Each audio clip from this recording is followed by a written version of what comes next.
The chamber was silent when Elias Ward stepped forward, the soft glow of alien light reflecting from the polished floor beneath his bare feet. He had walked through fire, vacuum, and collapsing hulls, yet nothing unsettled him like the stillness of the Velthran High Court. Every eye upon him belonged to a female elder whose species had never known defeat until humanity arrived too late to stop them from winning. Elias was no longer a soldier here. He was evidence. The matrons had elevated in a curved dais, their tall forms draped in ceremonial armor grown from living crystal. Their faces were unreadable, smooth and luminous, shaped by centuries of unchallenged authority. Elias felt the weight of their attention press against his thoughts, probing memories he refused to surrender. He straightened his spine, not in defiance but habit. Soldiers stood tall, even when stripped of weapons, rank, and hope. "You are Elias Ward of Earth." A voice echoed inside his mind, precise and cold. Designation: human combat survivor. Status: captive. Elias exhaled slowly. "If you're going to execute me," he said, "I prefer honesty over ceremony." A faint ripple of emotion passed through the court, something between curiosity and disdain. The presiding matron inclined her head slightly. "Execution would be wasteful. Your species is remarkably difficult to erase." That single sentence revealed more than any threat. Elias realized then that this tribunal was not about punishment. It was about value. Humanity had lost fleets, cities, and worlds. Yet here he stood, not condemned, but assessed. The realization chilled him deeper than fear. The matron continued, projecting images into the air. Star charts, genetic spirals, population curves spiraled above Elias like constellations of doom. "Our civilization is failing," she said without shame. "We conquered systems faster than we could sustain life. Our genetic lines have narrowed. Birth rates decline. Extinction approaches." Elias watched the data in silence. He had seen similar projections back home, usually dismissed until it was too late. "So you won the war," he said carefully, "and still found a way to lose." The matron's eyes narrowed. "We found a way to survive." The images shifted, human DNA intertwining with Velthran sequences. Elias's fists clenched. He understood now why he was here, why he had been spared while others were vaporized or imprisoned. His survival had never been mercy. It had been selection. "You are ordered," the matron declared, "to participate in a reproductive accord with Velthran females newly recognized as adults under our law." The word struck with brutal clarity. Elias felt anger surge, sharp and instinctive, but he forced it down. Rage would make him predictable. "You mean you want to use me," he said, voice steady, "to fix a problem you created?" "We require genetic resilience," the matron replied. "Humans possess it in abundance." Elias laughed once, bitter and hollow. "So now we're valuable." The court did not deny it. Instead, another projection appeared, showing the selected Velthran females. They stood in ceremonial alignment, young, composed, and silent. Elias studied their eyes and saw what discipline could not erase: uncertainty, fear, acceptance forged from a lifetime of obedience. "They didn't choose this either," Elias said quietly. "They were born to serve the continuance," the matron answered. "As were you, though your species failed to recognize it." That was the moment something hardened inside Elias. He thought of Earth, of people who argued, resisted, failed, and still insisted on choice. Humanity was flawed, chaotic, and stubborn, but it had never survived by surrendering its will. "I won't be your tool," he said. The chamber tensed. Guards shifted. The matron studied him for a long moment, ancient patience weighing against human defiance. "You misunderstand," she said at last. "This is not a request." Elias met her gaze, fear and resolve colliding in his chest. "Then you misunderstand us," he replied. "Because humans don't stop being human just because they're captured." He felt the eyes of the court linger, not with anger, but calculation, and that unsettled him most of all. They were not accustomed to resistance that spoke calmly, without weapons or threats. Elias understood power, and he recognized a fragile moment when certainty wavered. He stood in that moment deliberately, refusing to bow, refusing to shout, offering only presence. Somewhere beyond the walls of the court, Two civilizations waited unknowingly. One believed it had conquered everything. The other had just remembered why it never truly could be. The verdict had not fallen yet, but the battle had begun. Elias was escorted from the court into a residence that felt less like a prison and more like a carefully measured cage. The walls were smooth, warm to the touch, and faintly luminous, designed to calm rather than restrain. It unsettled him more than bars ever could. Comfort was another method of control, and the Velthrans wielded it with unsettling precision. Days passed without formal judgment. Instead, Elias was observed. He felt in the subtle pauses of the guards, in the way unseen minds brushed against his thoughts and withdrew. They were studying not his strength, but his resistance. Each morning, attendant arrived to guide him through routines meant to preserve health and compliance. Each night, he lay awake, wondering how long Defiance could survive isolation. On the fifth cycle, he met them. They entered the shared hall in disciplined silence, their movements synchronized by lifelong training. These were the newly recognized adults, the ones chosen to secure Velthra's future. They stood in a line across from him, eyes forward, expressions composed. Yet Elias sensed tension beneath the surface, like a held breath stretched too long. One of them faltered. It was subtle, barely visible, but Elias noticed. Her gaze flicked toward him, curious rather than fearful. She was slightly smaller than the others, her skin a softer hue, her posture rigid with effort. After a moment, she spoke, her voice quiet but steady. "You are not afraid," she said. Elias considered lying, then chose honesty. "I am," he replied. "I just don't let it decide for me." The words lingered between them. The others shifted almost imperceptibly, as if something unfamiliar had been introduced into a sealed environment. The guards did not intervene. Observation, Elias realized, extended both ways. Later, the same female approached him alone, escorted but unrestrained. "My name," she said, "translates closest to Seeli." "Elias," he answered.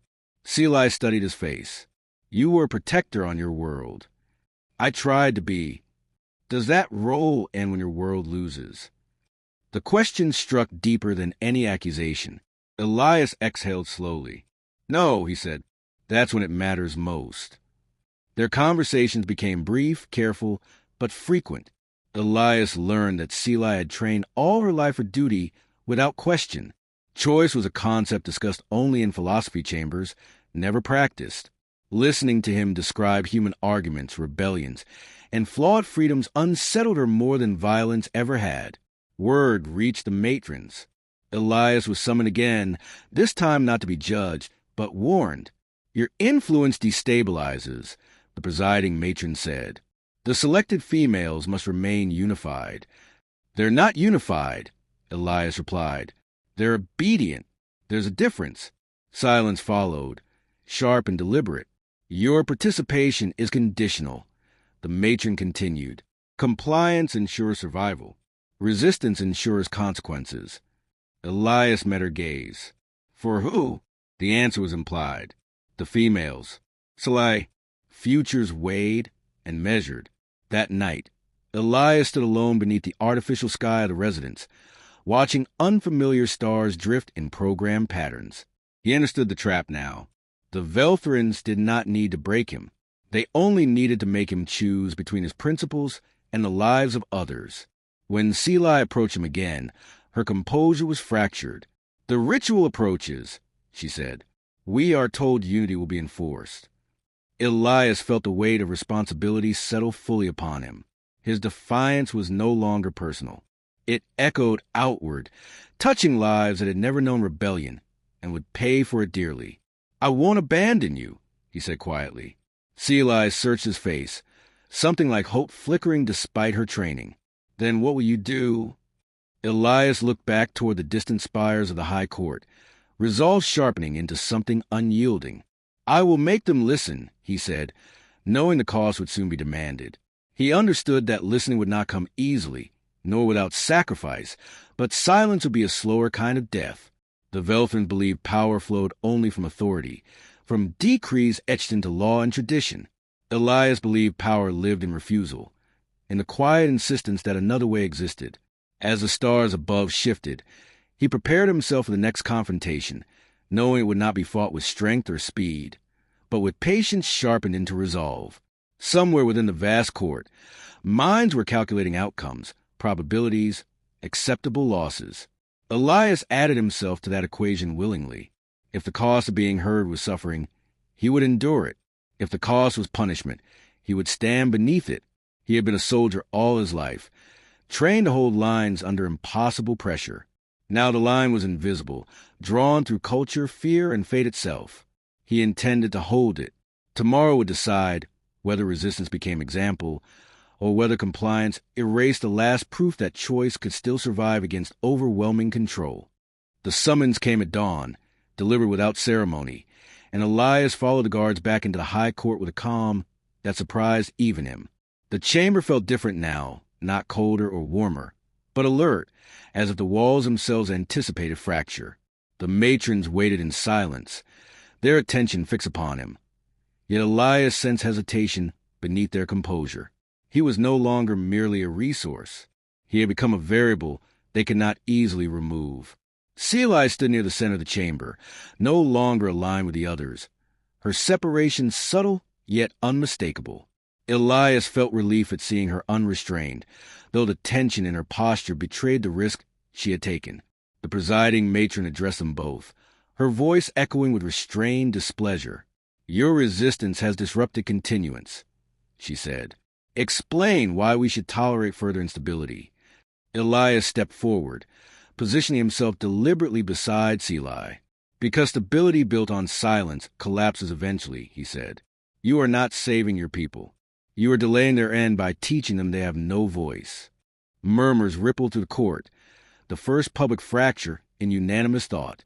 Elias pressed on, sensing the moment narrowing. "Humans survive because we choose, even when the choice hurts." The matron's gaze sharpened. "Choice leads to chaos."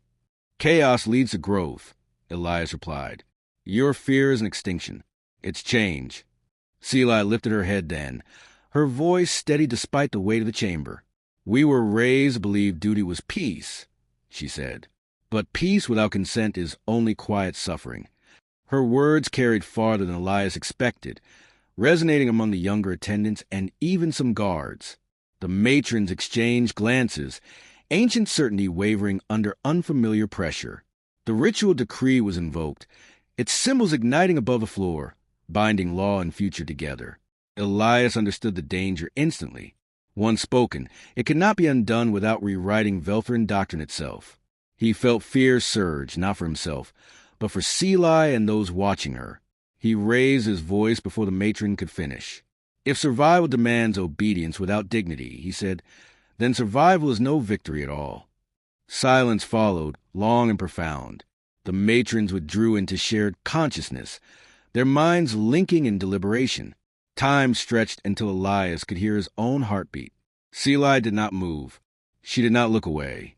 She stood, not as an offering, but as a witness. At last, the presiding matron spoke. "We have calculated futures," she said. "None accounted for refusal that does not seek dominance." Her gaze returned to Elias. "Your species resists without conquest. This contradicts our assumptions." The ritual symbols dimmed, flickering uncertainly. "We will amend the decree." A collective breath seemed to pass through the chamber. The amended law was precise, limited, and unprecedented. Participation would require mutual consent. No individual would be compelled. Continuance would proceed through alliance, not command.